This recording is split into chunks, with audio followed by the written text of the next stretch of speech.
Good evening, ladies and gentlemen. Welcome to today's event of the SEV Center of Excellence in Creative Leadership. Our discussion today will be on AI and the human edge, learning and leading in the age of intelligence. I hope that you will enjoy it.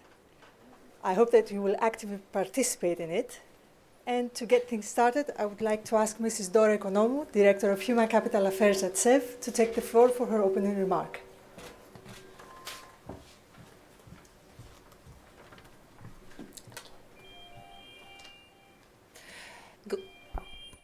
Okay, this is not live today, so I'm not used to that.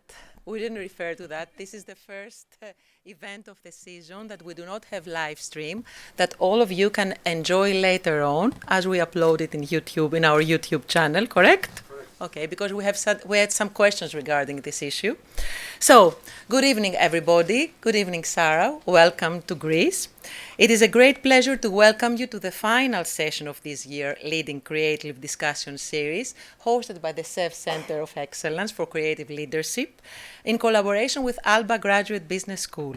The conversation around artificial intelligence has clearly shifted.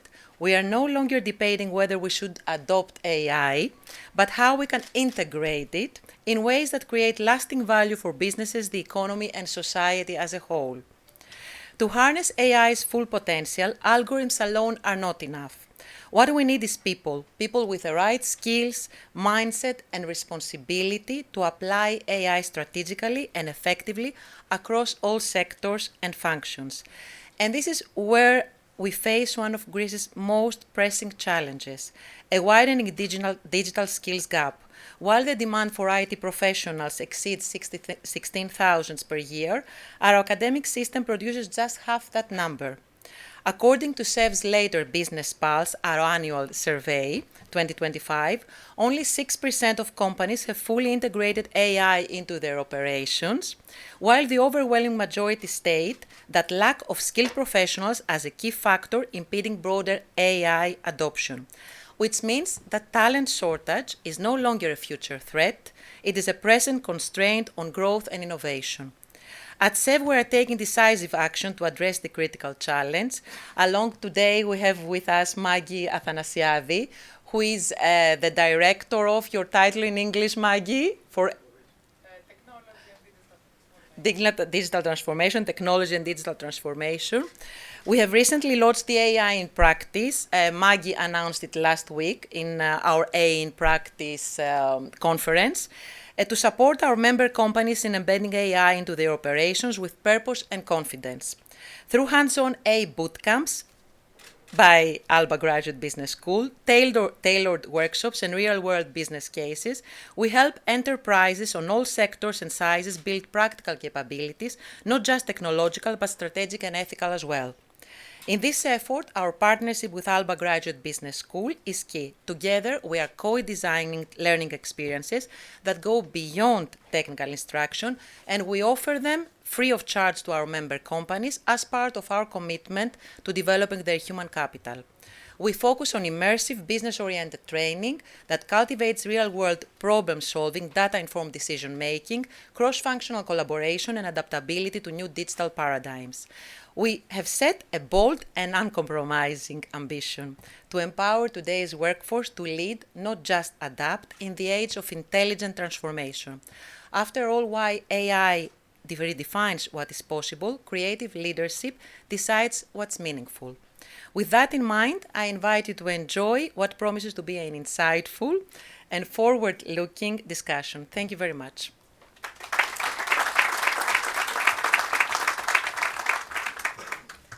Dina Xarloglu, may we have your thoughts on today's discussion? Now inviting an economist to share some thoughts. I don't know.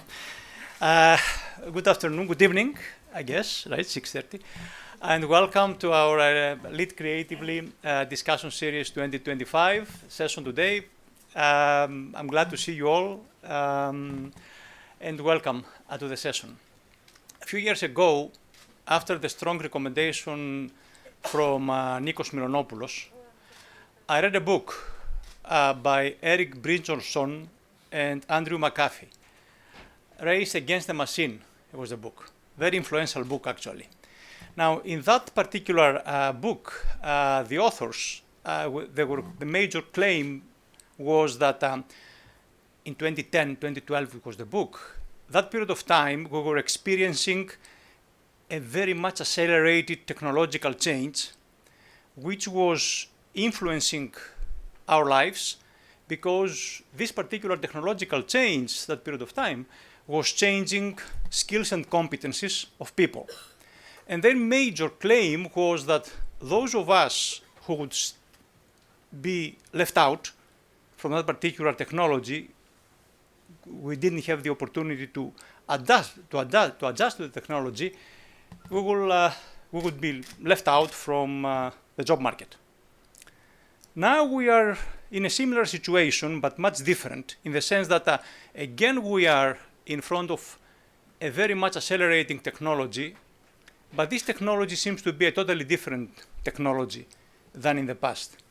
This technology does not only change skills and competencies, but also changes the very essence of learning, the very essence of every human being. So my guess is that those of us who will be left out from this technology, we're not going to be left out only from the job market, but we will be left out from life, because learning is the bottom, the DNA of humankind. Now, scary.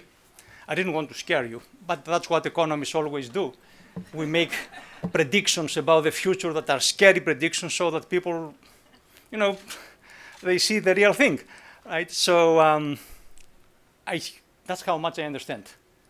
However, we are very fortunate to have with us Sarah Toms, the Chief Learning Innovation Officer of IMD, who will be sharing her thoughts about this scary phenomenon. I don't know what Sarah is going to say along with Nikos in their debate. The only thing I do know, and I guarantee for that, is that I was fortunate enough in the last several years to attend Sarah's keynote speeches in various international conferences. And I guarantee it that every time I attended Sarah's keynote speech, I was leaving the room much, much wiser. I hope it's going to happen to us today as well. So, Sarah, thanks for being with us. It's a great honor to have you on board.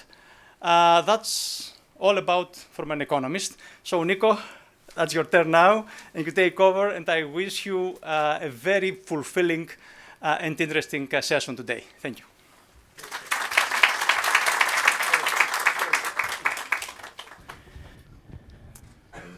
So thank you, Costa. Dora, thank you, everybody who is here. We have still a couple of empty seats. I hope we can... And you can take our seats, too. Thank you for joining us, Sarah. Let me take a moment to share with everybody how I think of the subject of our conversation today. In terms of our scheduling, we will start the conversation with Sarah, and then we will allow quite a bit of time to open the discussion to the floor, right? There are many ways in which artificial intelligence is disrupting our world, but the perspective we're choosing to take this evening is the perspective of learning, right? And of course, the universities very early on discovered that something with AI is shaking the educational process, and the first sort of symptom of that was that students were using AI to submit their coursework. Okay, but that was is the least significant symptom of the changes that are coming. If we go back in time, some of you may remember, I guess most of us have forgotten, that back in 2012, a new fancy word came into being, MOOCs, massive open online courses. And that spurred a lot of debate, especially between academics and universities. Is online learning going to lead colleges to shut down, or is it going to transform education? Well, the experience that we've had in the past, 15 years, has not been surprising, as with almost every other technology. Universities are still there, but universities alongside lots of newly founded private institutions are doing a lot of online education. So online education as a technology and as a learning model or a family of learning models has found ways to serve genuine purposes. And in the process, we have changed how we do instruction and learning in the classroom. We have changed also what expectations we have from education. Right? So this is the line of thinking that we would like to pursue going forward. AI is almost definitely a far more potent force for change. It is clear that we have a tremendous opportunity to transform learning, improve learning, discover new ways of teaching others and learning ourselves. Part of the change, or part of the reason why we need to change that is because work is also changing. And we're going to have the opportunity to discuss how work and learning sort of follow parallel paths, in transformative paths. And of course, the inevitable question is, what is the human edge?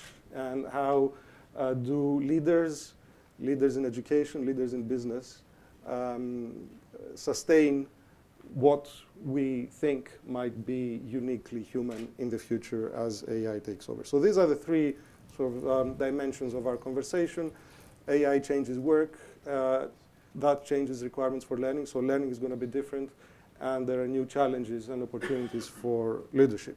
Now, Sarah, you come with a very rich background in many areas. The one that we're interested in is learning technologies. So I'd like to begin by asking you to sort of give us some context. You co-founded Wharton Interactive some time ago. What was that experience, and how does it sort of help you see AI in a different way than most of the rest of us? Yeah, no. So first of all, thank you for having me. This is such an honor and a pleasure. I was here on vacation with my family back in 2011, and it's still, the memories of being in Greece are just amazing. My background really is beginning as a technologist. I've always been working at the bleeding edge of technology. My career started in the mid-90s with Internet 1.0. And I've been evolving as the different internets have been evolving. And I think one thing to really think about when it comes to generative AI is it's just a continuum. It's not something to be so worried about. Most organizations are already working on that digitization. They're working on all of those digital capabilities. Yes, it is a new way to think, but it is a continuation, and a lot of the skills that we already have are what are allowing us to move quickly into this new space with generative AI. My background at the Wharton School was about a decade, a little bit more than that. I was partnering with somebody you may be following if you're following the AI space, Professor Ethan Mollick, my partner in crime, to the extent where when I was giving my resignation to go to IMD, he and I and my husband and his wife were out to dinner. He was very upset that I was leaving Wharton, and he called us on our car phone and hired my husband as his chief technology officer. So now I still have Ethan in my house when I get home from work on calls. And Ben is his CTO working on a very forward-looking AI innovation. And IMD is going to be one of the first non-Wharton universities to adopt that. So what Ethan and I really cared about when we were at the Wharton School was thinking about where education is not tapping into technology in ways that are grounded in evidence. You know, how we learn is by making sure that we've got more opportunities for interactivity, more opportunities to really apply the learning. And we built games-based learning at scale. And these games really were revolutionary in that some of them were 6 to 8 weeks long. ticked forward in real time. We created our entire entrepreneurship, advanced entrepreneurship course was actually played in a game. Within the game, faculty would pop up in videos. We still had that MOOC concept, which is very passive, but the game itself really put the learner as the star. We were the first to hire writers, some of them, in the fiction space, and we brought elaborative storylines to life that were all grounded in the science of learning, but then also the science of entrepreneurship, data analytics, negotiations, etc. You name it, we had games that taught it. And what Ethan and I also were really passionate about was democratizing education. So we know from, again, lots of really rigorous studies that really high quality business education, even just 5 weeks, can have longitudinal impact on people's lives, years down the line. And this is impact to them, it's impact to their families. A lot of these studies happened in Uganda and elsewhere across the African continent. And so for Ethan and I, we were very passionate about getting out of that Wharton bubble. And that's something that's very exciting when you move into the digital space, is being able to move into scale. And so the games adapted. It wasn't really AI, but it was the best intelligence that we could do at the time. And quite literally, as I was leaving the Wharton School, ChatGPT 3.5 was getting released. So it was just sort of like a very interesting time to be stepping out of one very, very exciting chapter of my career and then stepping into a very exciting new one at IMD in Switzerland. So you joined IMD about 2.5 years ago? Yep. What was your role when you began, and how has it evolved since then to today? Yeah, and so what really attracted me to a business school like IMD, so one of the reasons that I'm a sucker for business schools is that this is a way that you can have a transversal impact on society. You see business in literally everything we do. And being able to work with thought leaders in the business school space has really expanded, my intellectual capacity and really pushes me out of my own comfort zone. And so I was attracted to IMD because of its mission to really be the most impactful business school on the planet, really caring about sustainability, caring about DEI, caring about positive impact. So even though we're working with, the top tier within many, many organizations across the world, we like to say we're impacting the impactful, and so where we started was really looking at that, and what digital is now giving us is the ability to go deeper and further. And so when let me interrupt you here for a moment, yep. Just to brag a little bit, if you don't mind. It's exactly the same thought that the founders of Alba had more than 30 years yep. ago, to create an institution that will drive change in Greek society. And we have one of the founders here in the room, Mr. It's Argyros. amazing. So and when we were talking, it felt like you were describing IMD. I think we have very similar DNA and very similar culture, which is, it's so important, and we need more of us, I think, in the world. And so when I started at IMD, I stepped into an institution that in 2020 didn't even have a Zoom account. We almost went extinct because when the lockdown happened, we didn't have anything other than really, really high quality in-person education. Our faculty are the masters of really being able to facilitate incredible change and transformation in those who experience those in-person courses. But we needed to really transform quickly or we were going to go extinct. And it was through experimentation, through an entrepreneurial and very collaborative effort across the faculty and staff at IMD that they quickly moved into the digital space and did a digital transformation by fire. We had faculty teaching other faculty how to stand in front of a camera, how to operate Zoom, and we decided rather than, even though our revenues were shrinking, this was a time to invest. And that's why I think IMD came looking for somebody like me.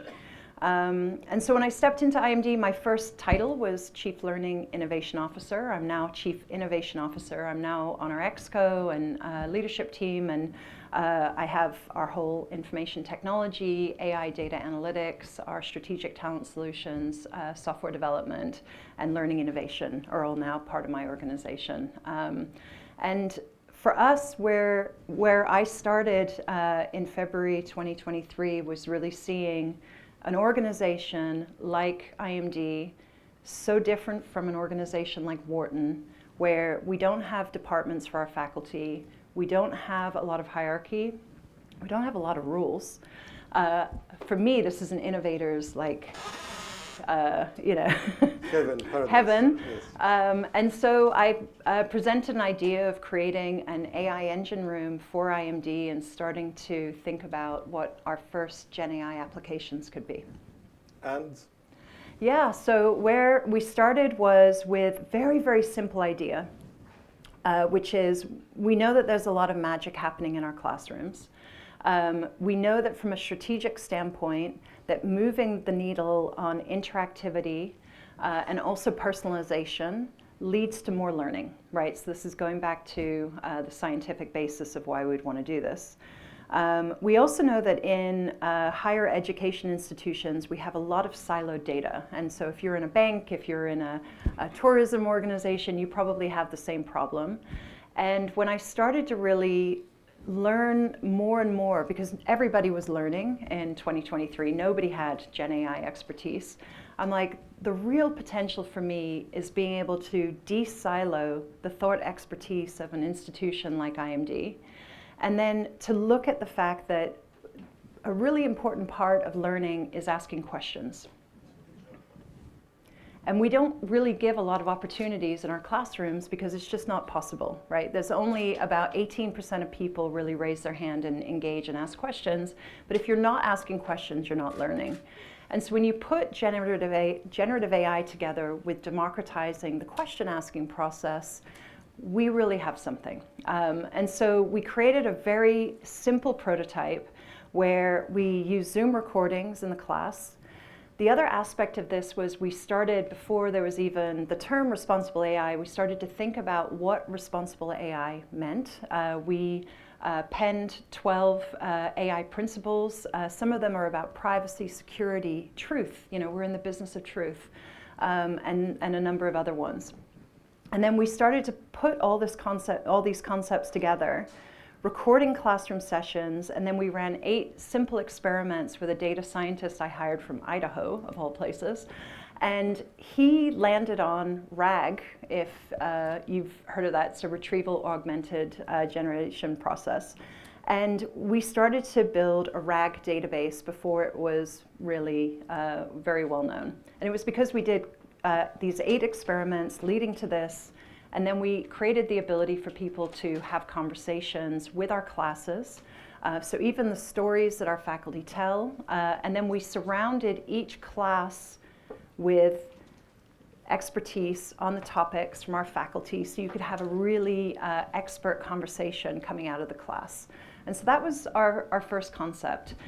We launched it in June of 2023, so we were the first, I think, the first business school to do anything like this. And remember, we didn't have a Zoom account in 2020. And then what we saw with 500 executives at our Orchestrating Winning Performance program, which is a week-long festival of learning, one of the experiments I wanted to test was, number one, will there be questions coming? And there were a lot. And number two, will those questions, if we keep the app open for months after the program, will people keep coming back? And they do.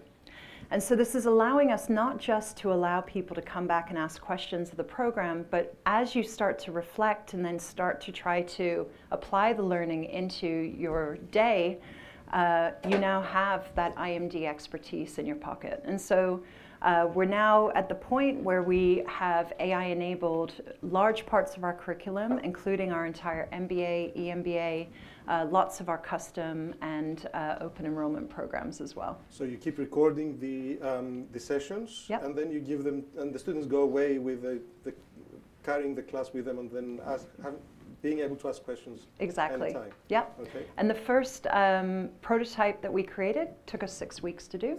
But wait, there's more. We created 2 prototypes. The second one is reflection and art. So there's a lot of science that tells us that drawing pictures after you're learning, or after you read a book or a chapter or listen to a TED Talk, that process, that creative process actually helps you to commit that learning and helps you to integrate it. And so we created a 3-step process where we ask, what did you just learn? As a result, what will you do differently, or what will you change? And then the last question is really the prompt that goes into DALL-E, which is think about a metaphor, an image that really represents the learning you just experienced. And then we provide a drop down of all of these different art types. And then we allow people to either select that art type or keep going back and forth until they're happy with the art. So they will keep changing the prompt and keep changing the art style. And what I thought would happen was the first art that just popped up would be the one that they would submit to the class art show. And what we actually see is 10 to 12 on average going back and forth. So that creativity and that critical thinking with AI happening within this space. And again, these two forays into the AI space took us about 6 weeks. And then once we were happy with this experiment, we then worked on scaling them up. So before we move on to what happened next, 2 years ago it was an element of novelty for everybody, so Yep. participants were wowed, I suppose, by having access to this tool. How do they engage with it 2 years later, now that Gen AI is more commoditized? Yeah. It's the new Google. Yeah, I mean, this space, and as I shared, I've been in technology since the year dot, it feels like, but since '96, and I would say that this is the fastest moving that I've ever seen the technology space moving. To the extent where if I'm not listening to different podcasts, if I'm not reading the different newsletters that I subscribe to on different research, I fall behind. So it's a constant process. And congratulations on your new job. This is now your job too. And so it's constantly staying on top of it, right? That's an important part of it. And then what we're also finding in our introduction to Gen AI courses is in 2023, everybody was learning. And now in 2025, the material from 2023 is so dated. So those courses have to continuously be kept up to date. And then the same with our tools. So we've now moved into adding a lot of agents. And what agents allow us to do is to really control more of the workflow that's happening within the conversation, add more intelligence into the conversation. It's allowing us to move into some really interesting areas where our learning managers and our faculty now have interfaces where they can create agents for their classes and create Gen AI labs, for example. And so this is also helping us, within the classroom setting, within our AI engine room, to create opportunities where our faculty can really be super, super creative. So for me, my role is creating the platform, the set of tools, making sure we've got a safe and secure space that is keeping up to date, so that then the faculty creativity and innovation and also our learning team can really, quite literally go to town. So talk to us a little bit about the change management process from faculty teaching each other how to click on Zoom to creating AI tools by themselves for their own courses. Yeah, and we were talking about this last night at dinner. So I think that there's so much of what's old is new. There is an adoption curve, just like anything else. It's not that we've got all 60 of our faculty now are, AI masterminds. We have probably 20, 25, and then the rest are coming along. Within my team, I've now created positions where, they really are focused on partnering with the faculty and sitting desk side and helping them the first time that they are working on these innovations. Understanding how to do the prompts correctly, understanding how to test AI, is also a new skill as well. Our QA teams are having to learn a new way. It's not just about a feature working. It's, that it's not going to hallucinate and have other problems.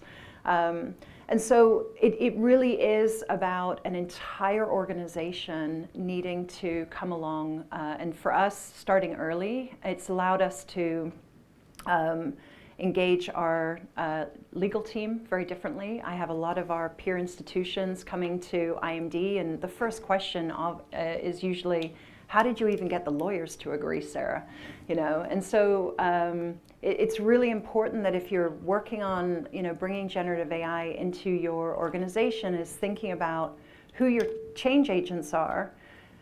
Can those change agents speak to the technologists, speak to the legal team, speak to the faculty, speak to whoever it might be in your specific domain, and help to unlock any of those concerns when they're looking through their particular frames. And what are some of I imagine today there are like several tools that are available throughout IMD. Mm-hmm. Can you sort of drop some names or hint at some? Yeah, absolutely. So we obviously have our custom developed tools within our AI engine room. Within the AI engine room, so this is all hosted on Microsoft Azure, but whatever your cloud provider of choice, no problem.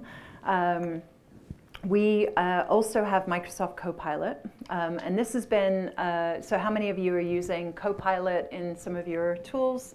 How many of you are feeling that you're getting that return on investment? It's not a cheap tool. Okay, we got like 1 or 2 people.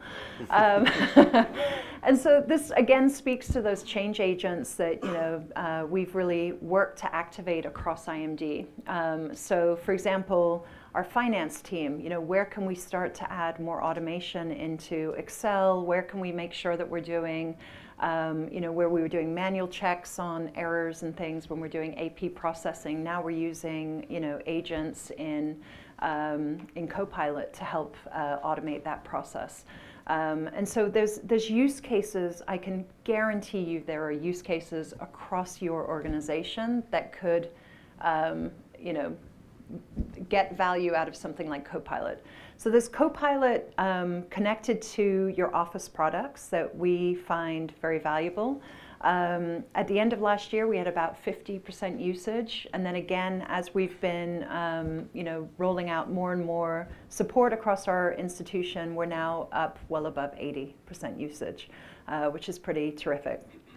And then you can step up a level and get into Microsoft has Copilot Studio. This is where you can get into more elaborate, more complex building different agents. It's still mostly no code, but it allows you to do things and then deploy to a group of people within your organization. And so we're using this to help us with our proposal writing process, with really bringing in more intelligence about our clients and really helping us to do more research when we're creating proposals, especially for our custom programs. And then you can write a lot of code as well. And so we've got pretty much every single large language model now being utilized, especially in our generative AI labs that we create in our classrooms. One of our faculty came into my office just a few days ago, and he was just like, Trump, mwah! And he didn't really mean that, but what he was talking about was the fact that he's using large language models to help with understanding the uncertainty around the tariffs and what's happening with supply chains. And he's found different large language models work better depending on different use cases. So he's using DeepSeek for one set, OpenAI and Claude for others. So this is where, again, having that safe environment for the faculty to really utilize the best tools available is really helping.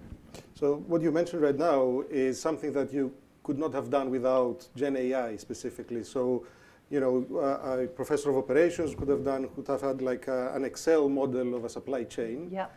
And then you'd have to throw in arbitrary assumptions about tariffs or wars or whatever. Yeah. But now you can have a much more rich input of qualitative as well as quantitative information coming from all kinds of different scenarios at the flick of a prompt. Yes, if no, you could exactly. use the phrase, right? Yeah, and each of these, just to give you an idea, these generative AI labs that really are tools that are being used by major organizations in our programs, these took us an afternoon to create.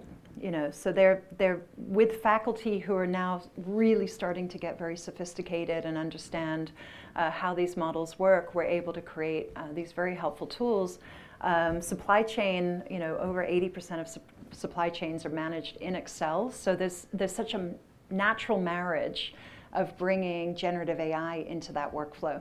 So my question really is, like with every new technology, I mean, I remember myself many years ago when email first became popular. Yep. How do you write your first email? I mean, because we were used to writing my dear, da da da, and there was a formality in writing letters. Yep. And then until we figured out that email can be any kind of message, it took a while, right? An email is trivial today, and it was always trivial. AI has infinitely more uses and applications, right? Yep. So how do you help your teams and your colleagues and the organization at IMD to sort of make that step beyond doing what I was doing yesterday, only today I'm doing it with ChatGPT, but inventing new opportunities, new value creation in learning or in anything really, Yeah. but doing things that I'm not able to do, I wasn't able to do yesterday, and now I've come up with that idea to do it now with AI. This is a step change, and it's difficult at individual level, it's even harder at the collective level, and requires some drive, some leadership, some... Yeah, and so we could probably, on this question alone, spend hours. And I don't know if you're all feeling the same way. I can tell you how I'm doing it. And I'm sure there are ideas in the room. Everybody uses Copilot, but only a few hands, a Yeah. handful of hands raised when they said, when you asked if they're getting a return on that. Yeah, exactly. Yeah, so there's so many different ways. So number one, generative AI is the most major change, technological change that any of us will experience.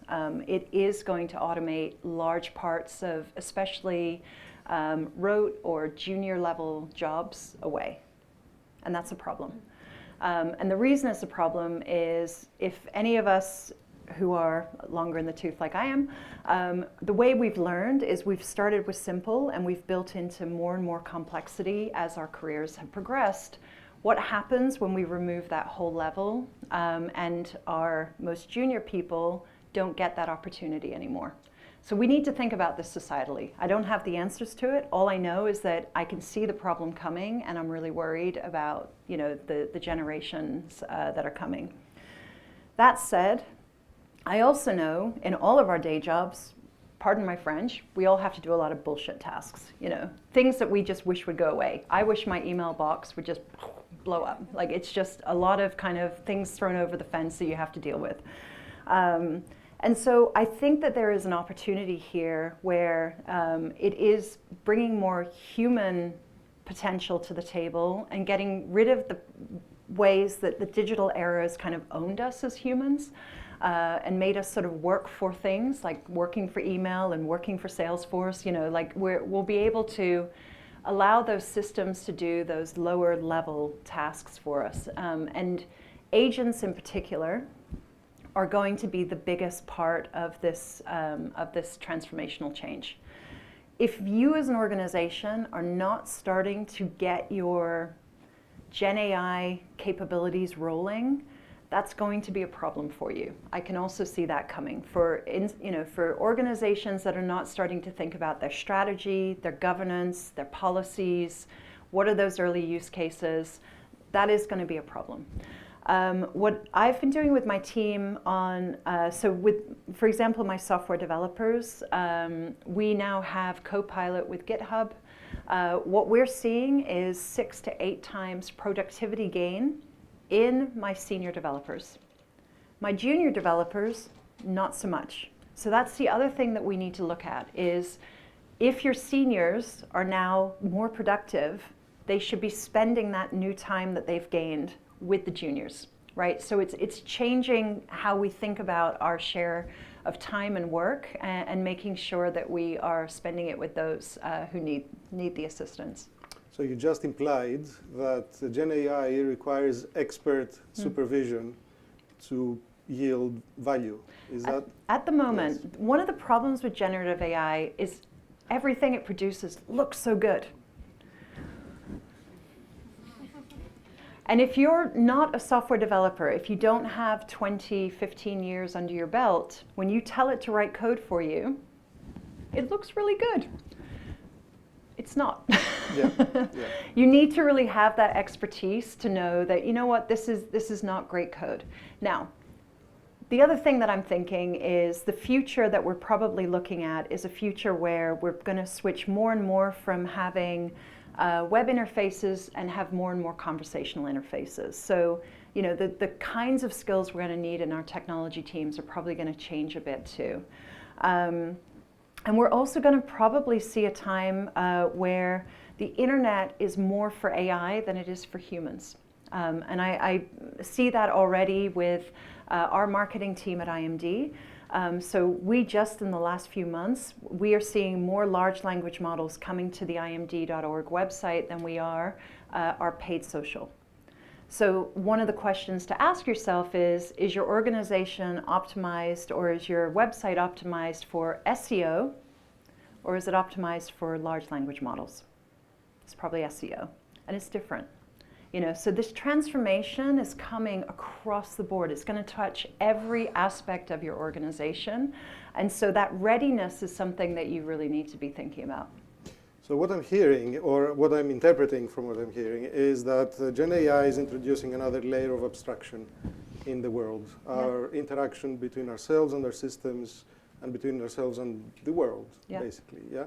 And so that means that, and that's a pretty intelligent or seemingly intelligent layer of abstraction. And it creates a trap that if you're junior in what you're doing, you may think that everything that it does on its own is fine, but it kind of drops you into a tunnel vision and missing opportunities or missing the point. And this simultaneously is the challenge to raise our game, our own game, as humans, as experts, as specialists, to remain in control. Is this a fair reinterpretation of some of your experience? Yeah, I mean, the thing we have to remember is the time continuum. So where we are right now, where we've got, you know, the Web 2.0 system. So you all know we've got multiple webs, right? Yep. So Web 2.0 systems where, you know, that read-write capability, more structured databases, more structured workflows and ways of interacting. And we do from, you know, our technologists have really been careful about the technical debt that organizations are carrying. What could happen, a possible future, is that because we democratize the ability for anybody to create code and anybody to create technology, we may not care too much because that technology isn't going to have a long shelf life. So it's okay that it's not optimized for something that we're going to have in our organization for 15 years. It's okay if it's only going to be there for maybe even a few weeks. So there could be this big change happening in tech because we now have the entire organization are technologists. So I'm kind of leaning towards that, but that's where we're going to. Right now, we're in this space where we've got the old coming and really integrating with the new. And that's where it is about AI at the moment. It will get better, is not the best at writing code that you need to have a long shelf life for. Yeah, but beyond code, I mean, we will probably be using conversational interfaces. And then the agent will deal with our Salesforce systems and CRMs and SAP ERP and the rest. Okay, and we will have a conversational interface and it will deal with our, I don't know, building sensors and stuff, right? Yep. But which raises a very old question: to what extent do we need to be able to understand what is happening between our conversational interface and then when things actually happen? Yeah. Is this something that you're seeing at all in the tools that you're building? So it is a concern, and one of our AI principles is transparency. But the research has shown that most people are not checking the sources. and they're not necessarily checking the chain of thought reasoning either. So we need to, so there might be, again, a future where you've got one agent that's doing the work, and there might be another set of agents that are helping to check the work. What we know about AI is that the more frameworks, the more data you give it about what's right and what's wrong, the better it does. If you're using just what's out there, coming straight from OpenAI or straight from Claude without your expertise really helping to guide it, that's where it doesn't do as good a job. Mm-hmm. Okay, so let's pivot into another discussion, which I think it's relevant and interesting. What kinds of capabilities have you built inside IMD, and how do you deal with the trade-offs between, in-house capabilities or partnering with an ecosystem of providers, technology providers? Yeah. Or other dilemmas of that kind? Yeah, so we, as I mentioned, we've got the ability, mostly using Copilot Studio. This is where we're creating the generative AI labs very, very quickly for our faculty, for our programs. We're also, another endeavor that we have just launched our beta is thinking about the learning process. So again, what really is our strategy is personalization and interactivity at scale. And there's been a number of different initiatives that me and my team have been working on. And one is using AI to help with nudging and accountability after you are done with an IMD program. And so this accountability partner is also integrating with our talent solutions. So we have over 180 capability measures on all of the areas where you as a leader or manager or even an employee are working on transforming and also performing, moving to being more of a high-performing individual. And with the assessment, we can then move into development journeys with personalized learning. And this is all being delivered through our AI capability, which is called Thrive with IMD. So this is where we're really looking at learning journeys that don't have necessarily an end. We're really adapting to the learner, and we're able to provide real customization to each individual within the organization, but then also connect that customization to the strategic goals of the organization as well. The other thing that we are working with a number of new clients on is, so you probably have heard of cascading journeys. So you start with those who are at the top of the organization, and then you cascade that learning down. And what AI is opening up for us is the ability to take all of the analytics happening at 7,000, 20,000 employees lower in the organization, and bring those analytics up back to the top of the organization. So this is showing where there might be tactical gaps or strengths within different areas, and really helping the senior team with the transformation. Okay, let's try to unpack this a little bit, because there's an assumption there about how learning is part of work, or work is part of learning. Yep.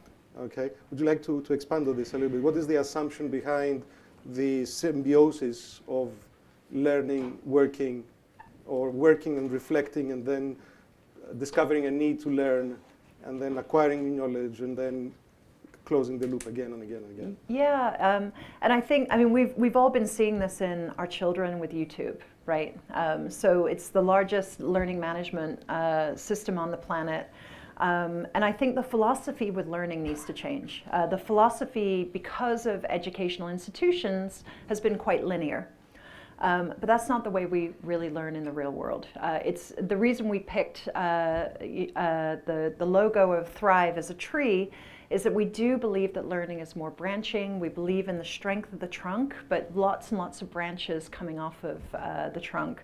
And to your point there, we also have seen this tension, especially as you speak to CLOs and CHROs, that there's less and less time in work to do the learning. But the trade-off is your heavy learners, those learners who are learning more than 5 hours a week, those are your best employees.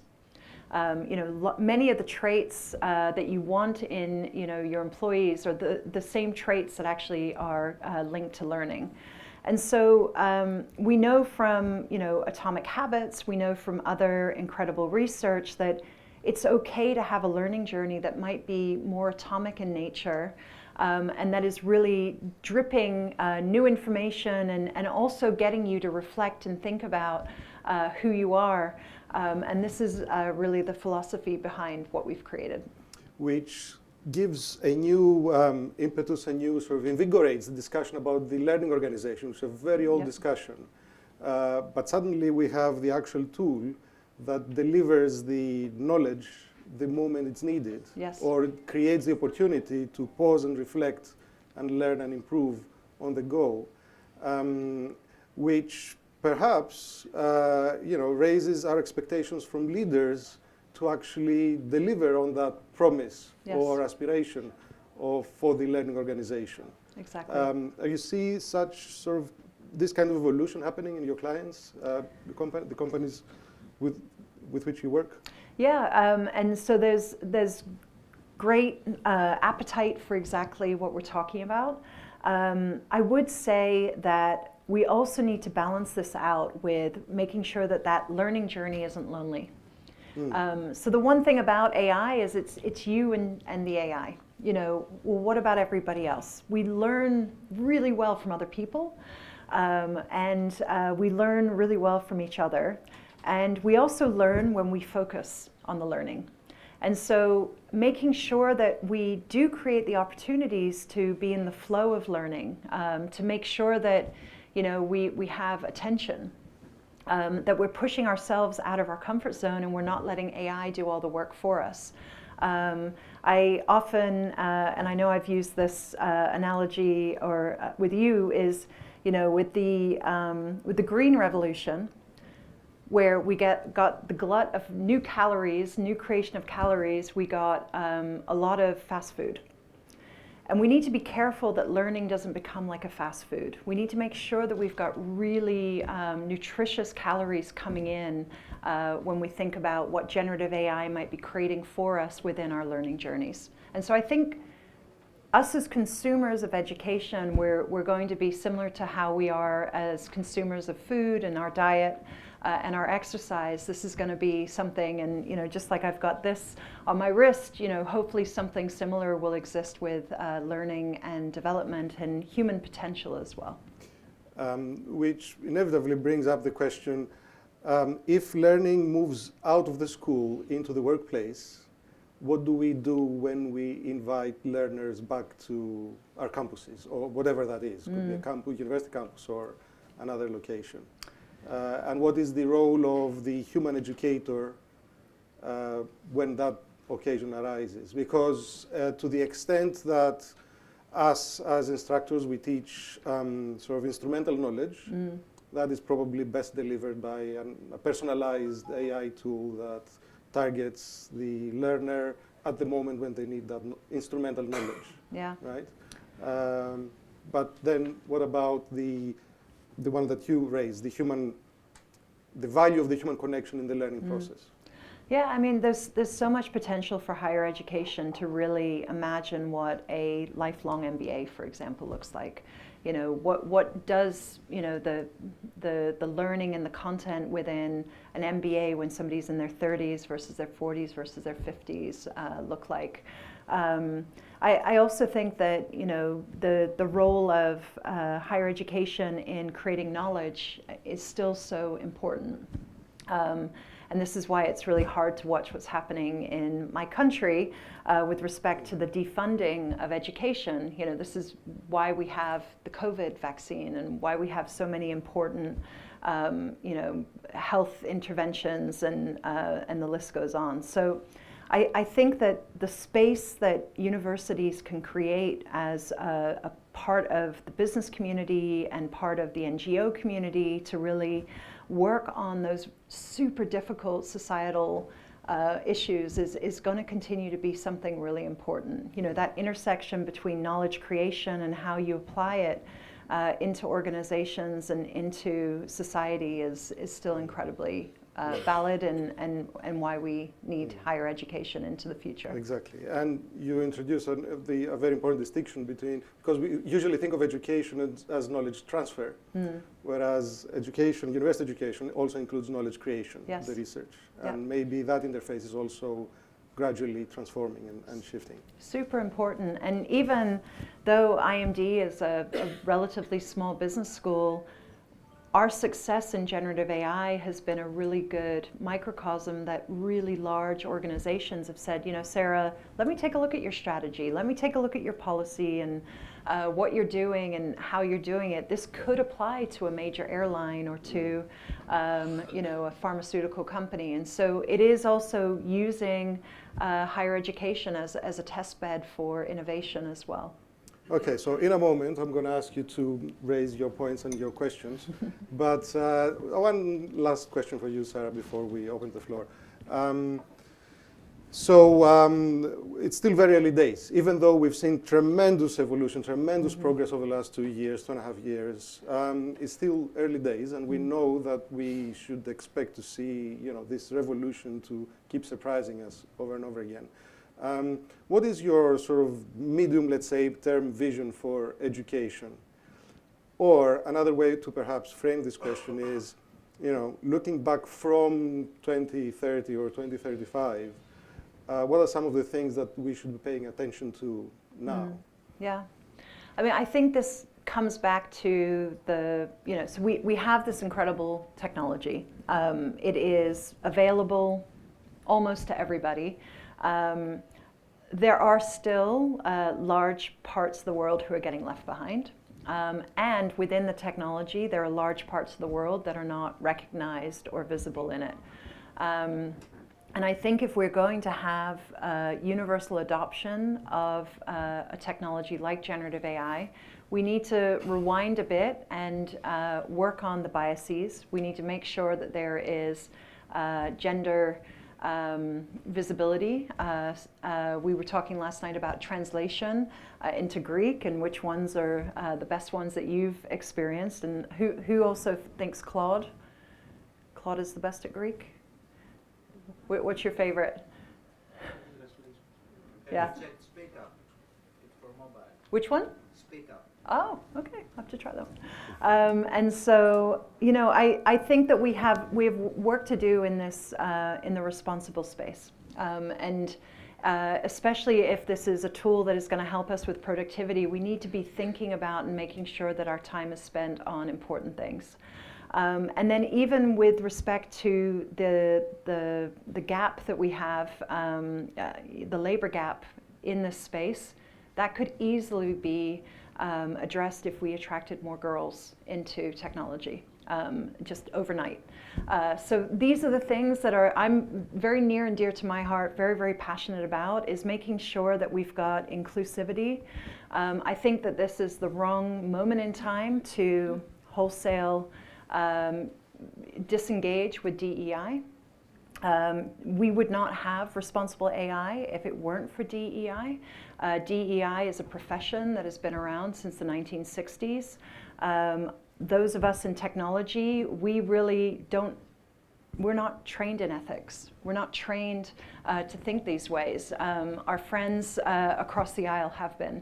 And so this is a great opportunity for us to move beyond disciplines and to really bring humankind's expertise into everybody's pocket. And that to me is what is really, really exciting. Absolutely. Fantastic. Okay. Questions and comments. Do we have a microphone to bring around? I don't know. Mahi, are you in the room? No? Outside. Okay. It's fine. Mr. Aguiros, yes. Thank you, Sarah. First of all, if I were to change the title of your speech to AI and the human X, learning and leading in the age of conscience, how would you react? And why would you want to change the name? As a human being, I think I place more value in that than on intelligence. Yeah. You know, and I think that these values we need to be really adamant about and really articulate and not be on automatic pilot when it comes to the adoption of this technology. I think all of us probably, or most of us, you know, death scrolling on or doom scrolling on social media and how we have, you know, taken on board what has come our way from a technology standpoint. And I think this is a real awakening for us. So I completely agree with that sentiment. Yeah.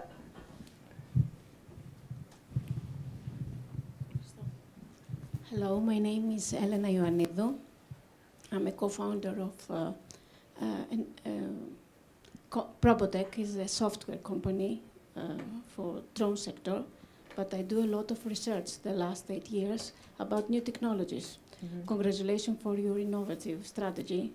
Thank you. And I was wondering about two issues. One of them is we focus a lot in AI, but there are so many other new technologies as digital twins or virtual reality or robotics that will affect, disrupt the proper word, this learning process. So I was wondering if you have a strategy about it. Yep. And the second one is about the ethics, because we don't focus a lot in this area.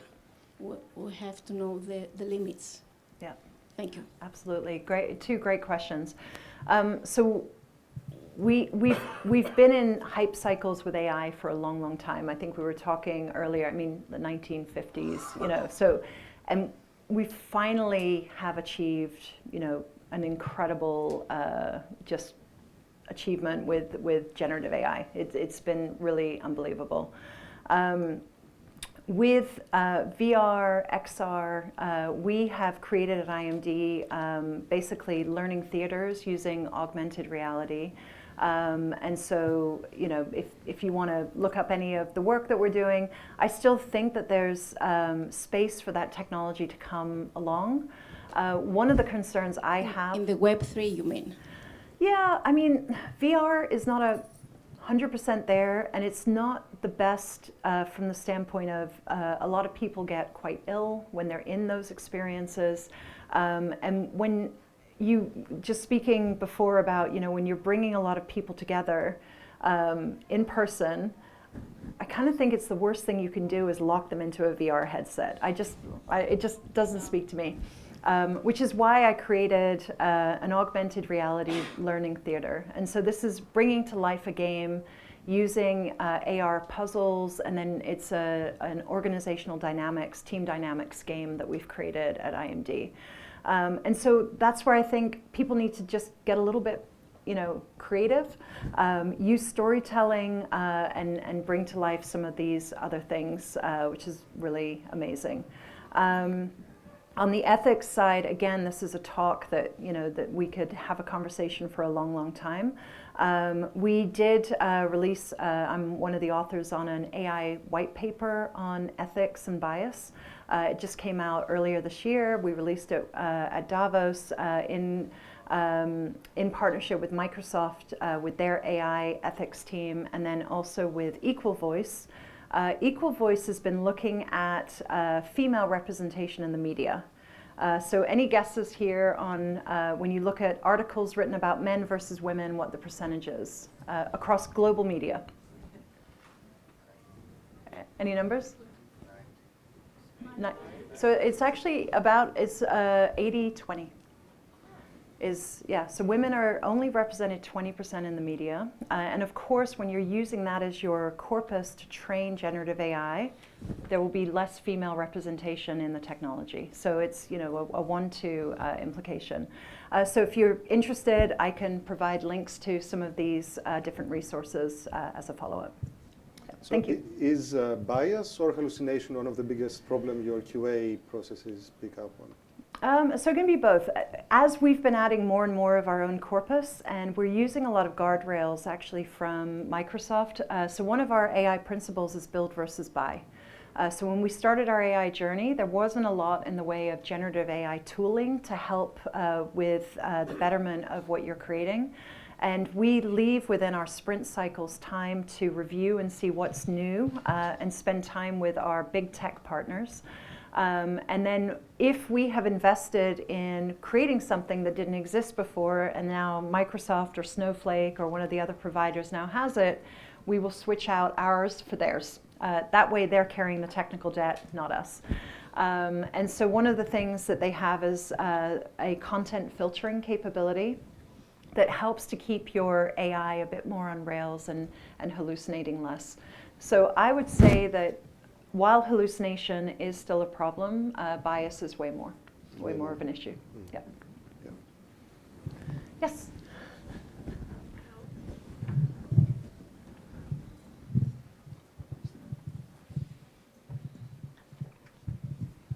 Hello, my name is Maria Kakuri. I'm a lawyer, and I'm a PhD researcher at the University of Aegean in the Department of Business Administration. So my research focuses on the human capabilities the future workforce needs to have in the context of the fourth industrial revolution. So based on your experience and what you have already discussed, which is, in your opinion, the most critical competence and skill a future employee must have in order to thrive? Many. If you could choose one. Yeah, so I think the ability to learn. If I had to pick one, it's the ability to learn and to adapt. And so there's, so again, this goes back to our own talent philosophy, and I'm happy to follow up and share some resources. But we really look at one element being your business acumen, one being your situational judgment, and then the third being your motivation. So that's your intrinsic motivation. If the other two are pretty good, are you even motivated, to really put that learning into effect? And then there's lots of competencies and skills and mindsets around making all of that work. Humans are so complex. But I think the ability to learn and adapt is probably one of the most important. And then, and you hear it a lot, but critical thinking, but using data to check that critical thinking. A lot of times, even something like the strategy of your organization is recognizing that that's just a hypothesis. It's a hypothesis about the future. And how are you going to test that strategy, and how long does that strategy have that, that shelf life before you say, you know what, maybe we're wrong about some of these aspects of it. And so, I know I didn't answer you too eloquently, but hopefully that's, yeah, thank you.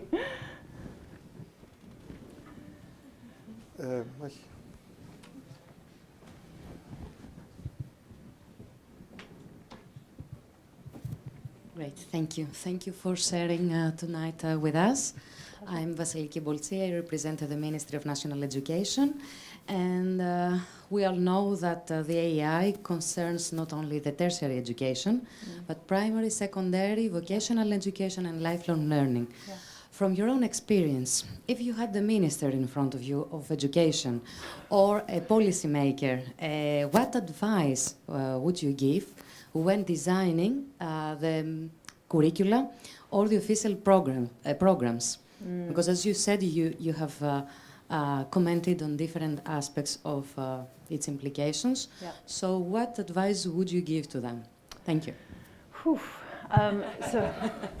So I just want to preface this is not my area of expertise. I'm higher education all the way. But I do have kids. I have 4 kids, and I'm also raising my nephew, and it matters a lot to me, your question. I think the future skills in an AI era are going to be increasingly important. I think teaching our children how to use AI responsibly. I think also doubling down on what it means to be human, and what our ethics are, and when we shut it off and when we turn it back on again. These are all going to be very, very important to children. And then I mean, when it first came out, there was sort of the calculator debate. This is not a calculator. This is a coworker. I think children and actually bringing leadership education down into K-12 is something we want to start thinking about as well. Everybody is going to be a leader in an AI world.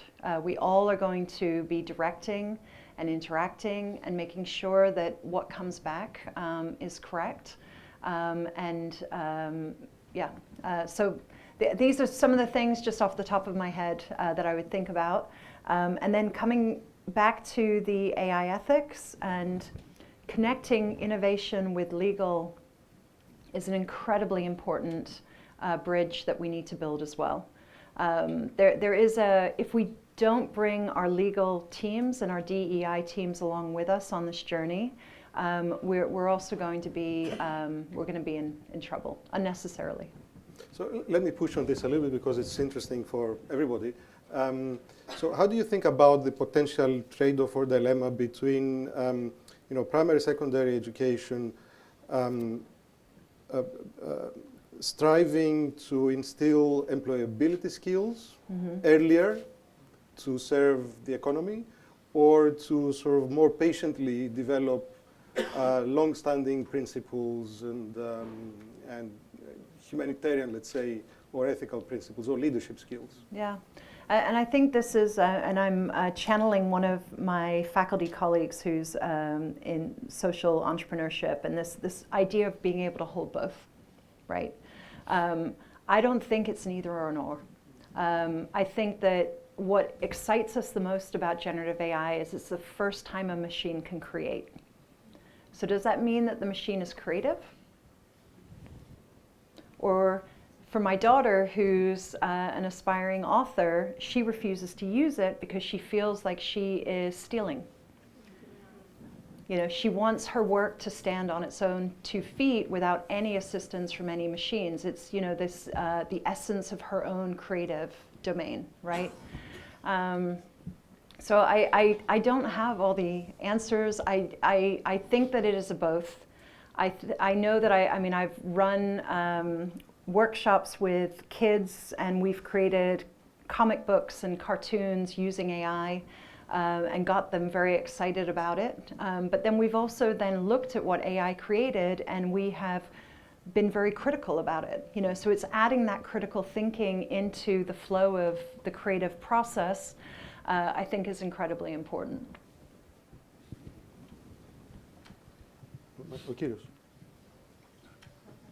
So my name is Nikos Vernikos. I'm in the 9th decade of my life, and I'm using AI for communicating with the younger generation. As a grandfather, I think you should be sitting here. As a grandfather with my daughter and grandchildren, and as vice president of Amnesty International, with activists who are 60 years younger than me. So this helps me a lot, especially as a dad, like you as a mother. So my dilemma is this. When I have a question, or I want to give an instruction or an order, it is better to ask AI, I want to do this, what is the best way to communicate with the activists? Or I have to say, I believe in order to do this for Palestine or Israel, I believe this is what we have to do, and please correct me.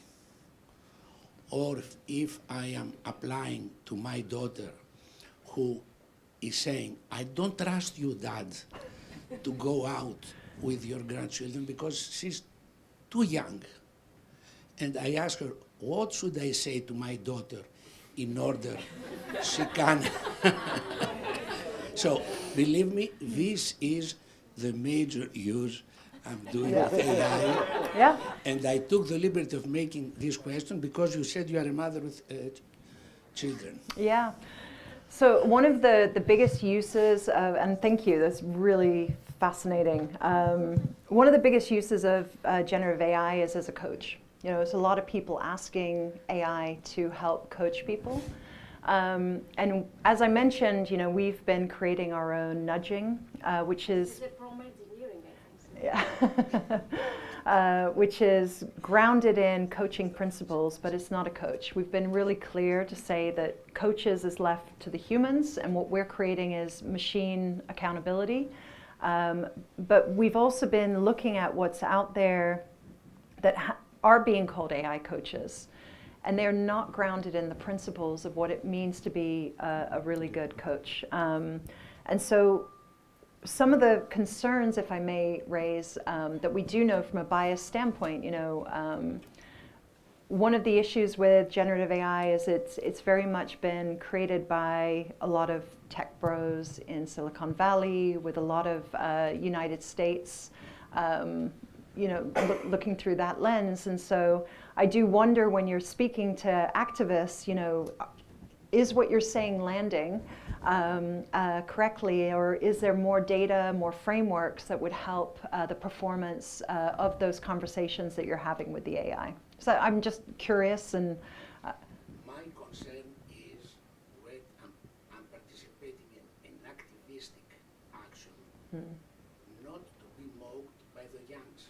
Say, what is this guy here, grandfather, doing in Syntagma Square, sitting dressed in black with a candle? So in order to minimize this risk, I have to be first in every action. So I get the respect of the younger activists.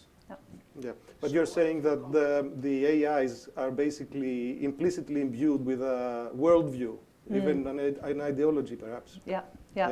And there might be some extra things that you can. AI is assisting. Yeah, that's great, fantastic.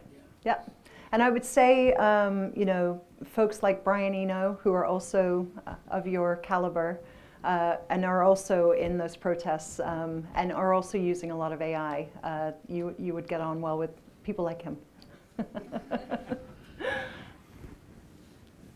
Hello.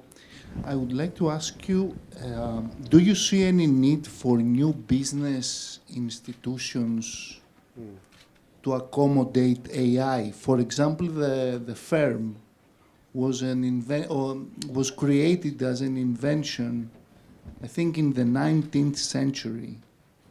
And it hasn't changed since then. It is a very successful invention, but do you see any reason to restructure the firm and other related business institutions? Thank you. Whew. So, I think just like we've experienced fintech and health tech and all of these new enterprises, I think that there will be a wave of disruption. And I also think that we need to look at the fact that coming behind us are a generation who are all digital natives. A lot of my children's generation, which are from ages 14 to 25, are really socially minded. They're really connected. They really care about the world and sustainability. And I don't know that they aspire to be, 9 to 5 in an organization for 30 years, or even 10. So I think attracting the next talent is going to be something very interesting for organizations, and we are going to have to rethink what that looks like. I don't really have any data or any information. I'm just watching what's happening in my own children, and I'm watching, and listening to what's happening with, again, CLOs and CHROs who are trying to attract the next generation of talent into their organizations. So, yeah, great question, though. Okay, Vicky over there. Hi. Hi. I'm Vicky. I'm part of the MBA program here. Great. So my question, sorry if it's a bit out of the scope of the discussion, but my question is regarding sustainability and how much energy AI and crypto mining and everything consumes. Yep. And just, what your thoughts are on our, individual responsibility and just generally, because I feel like, you know, it's all amazing and it's going to grow even more. But I've gotten to the point that I'm like, I shouldn't send this prompt because, you know, I'm using 10 times more energy than a Google search. Yep. So, yeah, and that documentary about the people in that town around the data center that have no water now. Yes. And so what's your thoughts on that? Yeah, and probably one of the most important questions, I think. So with respect to sustainability, there's a huge problem with generative AI. Very, very thirsty. To train 3.5, it was 750,000 gallons of fresh water that evaporated. Fresh water is becoming more and more of a critical resource. You're right, the energy consumption. Microsoft was on track to be net zero. Now it's not. So it's a massive problem. And it goes beyond being an engineering problem, although I think we can be doing more from an engineering standpoint. So again, with our partnership with Microsoft, we're now starting to work on a set of KPIs we can look at IMD, where we can bring more visibility, more data to the table to help us to manage our own consumption, which is problematic. The other thing that's coming is, or is actually already here, are small language models. So right now, with large language models, every time you put that prompt, that question in, every 8 to 16 questions, you're consuming an entire bottle of water. It's really bad. Small language models are fine-tuned a lot better. So as you move into your organization, if you use small language models trained on labeled data, you have the ability to do things that are far more sustainable, and also are going to perform just as well, if not better, than the large language models. So this is now bringing in more specific tooling. The other thing is giving your engineers time to integrate some of the old school tech. So for example, my example, a lot of people ask similar questions. You know, can you summarize what happened in this session and what are the key points? Well, when you have that question happening over and over again, you can just use a Postgres database to give the answer. You don't have to use a large language model. So we have a lot of the solutions in our toolkit. We just need to make sure that it's a priority. But really, really good question. Yeah. Thank you. Lukas Mylonopoulos from Genesis Europe. I might dumb it down a bit, but thank you very much for your time. In the context of a list or a book, probably a list, AI for Dummies. Yeah. And offering that list to corporations, organizations, and startups. Would that list differentiate? And if so, how? So you're saying creating a learning package. Yeah, and I get this especially from people in their 50s and 60s who don't know how to get their first foot on the rung. I would say, you know, there's everything from YouTube tutorials to just trying it. You know, like this gentleman here. You have a use case, maybe instead of asking Google, see if you can ask that large language model and start working with it to see what kinds of responses you get. And then business schools and others, you know, I know IMD has, you have, you know, a lot of business schools for their various populations also have introductory courses to generative AI as well. But where we are getting, and I know many other institutions, is generative AI is now a red thread throughout the entire curriculum. We're using generative AI in our leadership courses, in our supply chain, in our generative AI courses. You know, it's really everywhere at this point. I think the question was, do startups versus large companies versus medium-sized companies versus family businesses have different needs? Sorry, I didn't understand your question. No, I mean, yes, there's going to be a certain point where, you know, your particular strategy in banking versus small business versus luxury could be very, very different, very distinct. But the basics of your generative AI strategy. That's why, you know, for example, those major airlines, those banks, shipping companies have come to me and asked for my strategy and are now bringing that into their larger organizations. You know, it's got the basics that anybody would need. So if you're doing a book on the basics are identical. The way that scales up is probably different in a bank versus another kind of company. Yeah. Exactly.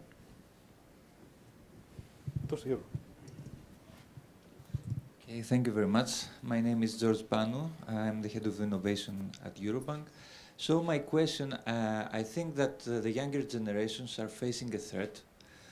And this threat is the fake data and synthetic data. What I mean is that a large language model is as good as its data.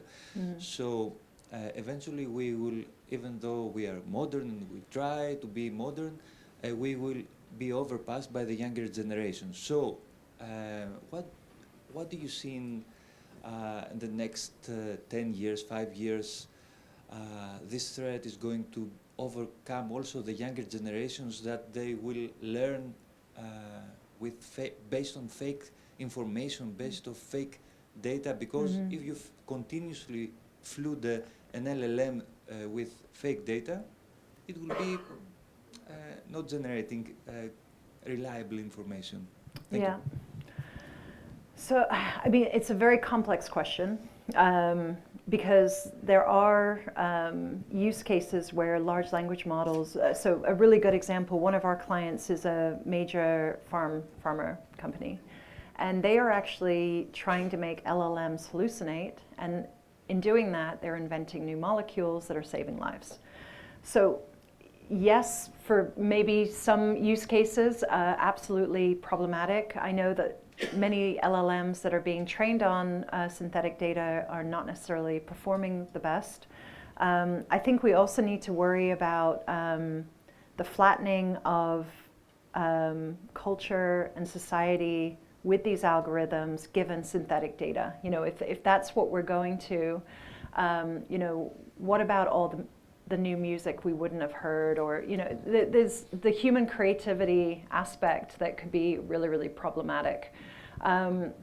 So I think that there'll be a balancing that happens, similar to my example with, you know, lots and lots of fast food, lots and lots of TV dinners, lots and lots of, you know, food where we didn't have it before, but the quality was just really, really bad. We're going to become more discerning consumers. And I think it is really important that we lean into the ethical side, and we lead into the areas that are important for humanity. Yep. Okay, last couple of questions. Lady there and lady at the back. Hello. Hello.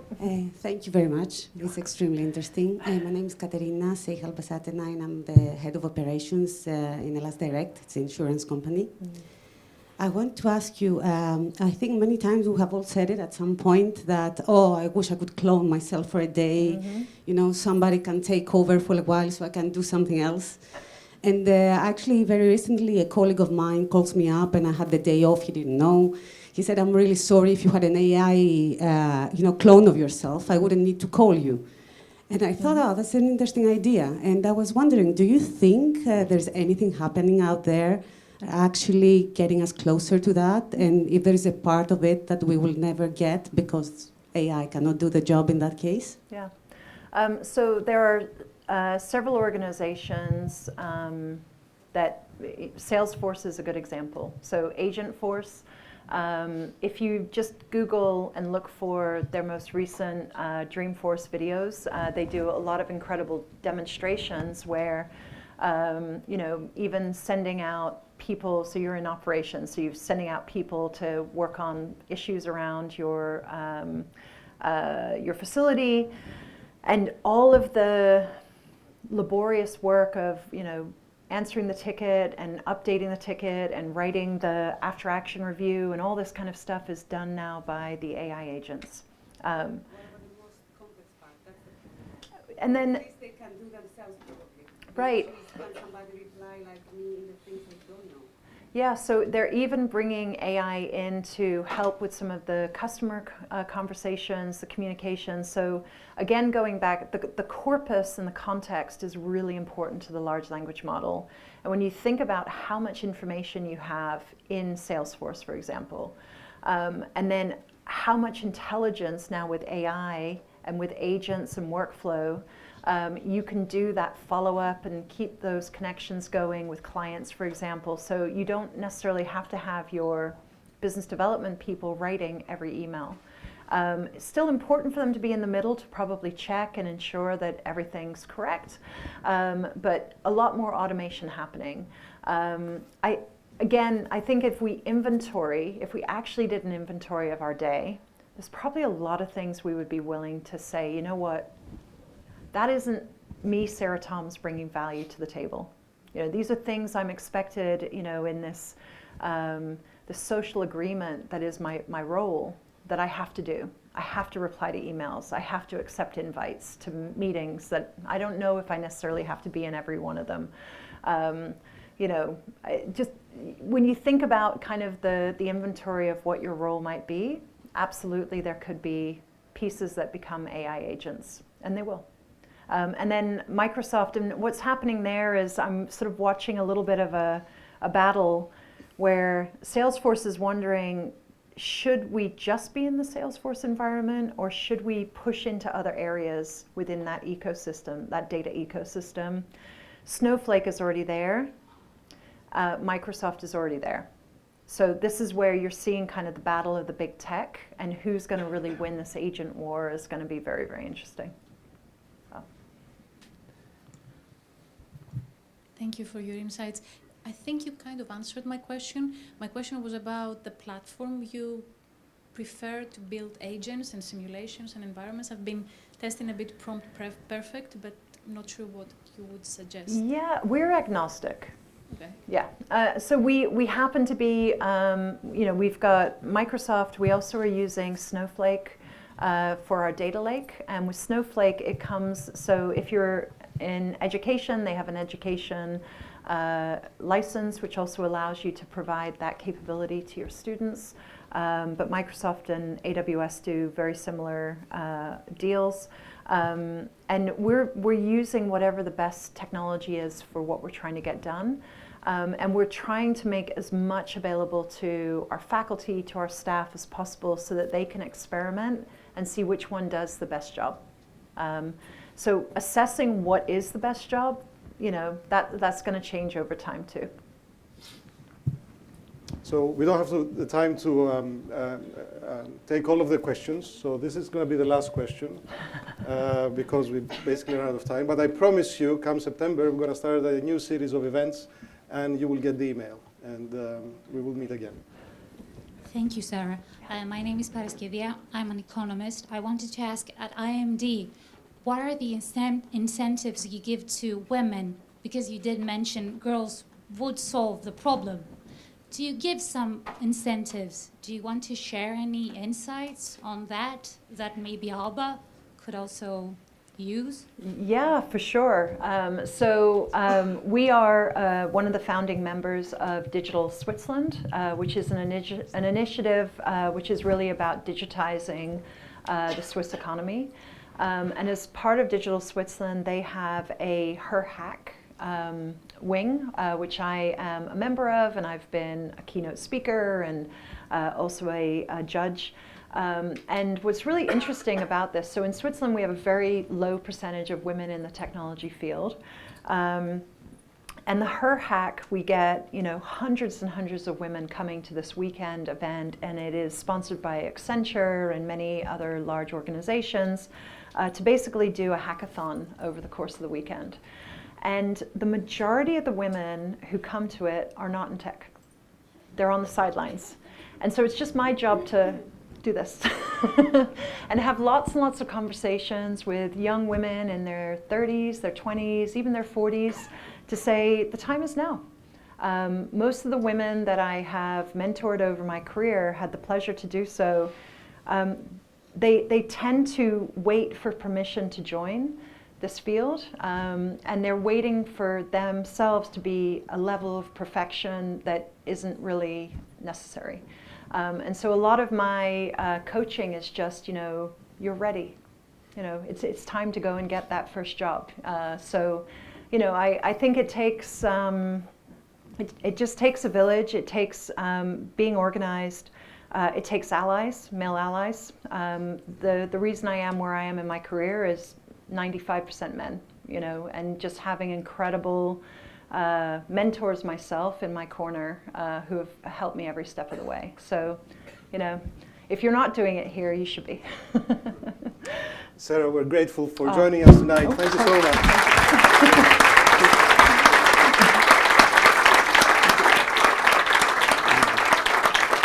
And I hope to see most of you or all of you again in one of the events that we will be announcing in the fall. Thank you. Thank you for coming tonight. Thank you very much.